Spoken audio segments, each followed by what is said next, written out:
كابتن من القوى الجوية صدر 77 نقطة بفارق 7 نقاط عن الشرطة. أسألك فنيا وتكتيكيا، هل ترى أن الاستقرار الإداري والفني للجوية قد حسم الأمور ولو بشكل منطقي؟ تفضل. بالبداية بسم الله الرحمن الرحيم، تحياتي لحضرتك كل المشاهدين الكرام. بلا شك فريق القوى الجوية الموسم هذا يستحق الصدارة، يستحق يعني لحد الآن الترتيب اللي هو فيه. إدارة محترمة جدا، عملت بصمت بدون مشاكل، بدون ثرثرة، بدون ضوضاء على الفريق، محبين للفريق، مساندين للفريق من بعيد. بعدوا كل المشاكل اللي كانت سابقا اللي تحيط بفريق القوى الجوية، بعدوها الموسم هذا. ايضا الجمهور الوفي، الجمهور الرائع، الجمهور اللي بصراحه يستحق الاحترام والتقدير، جمهور القوى الجويه. زين.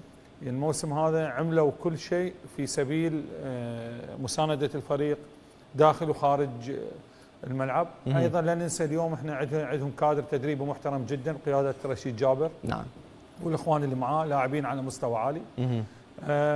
فريق دي يقدم كرة قدم يعني محترمة مقنعة، يتعاملون بالواقع بالمنطق.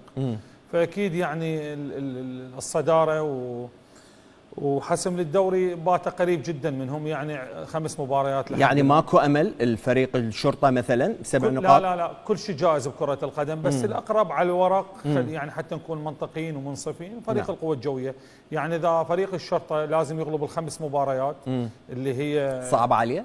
لا ماكو شيء صعب. فريق الشرطة أنا رأيي الخاص أكثر فريق ممتع ويلعب كرة قدم حقيقية بالدوري هو فريق الشرطة. بس شنو اللي صار وخلى يتفوق القوة الجوية وفارق 7 نقاط بيناتهم؟ الإصابات اللي حاطت فريق الشرطة بالفترة السابقة، زائدا فقدان النقاط السهلة.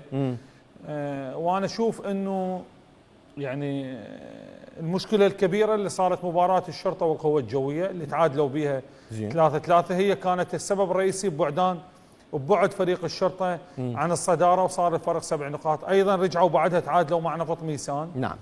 فريق القوة الجوية استغل التلكؤ اللي صار لفريق الشرطة، قدروا أن يوسعون الفارق ويصير 7 نقاط، رغم أنه مباريات فريق القوة الجوية ال5 المقبلة صعبة جدا.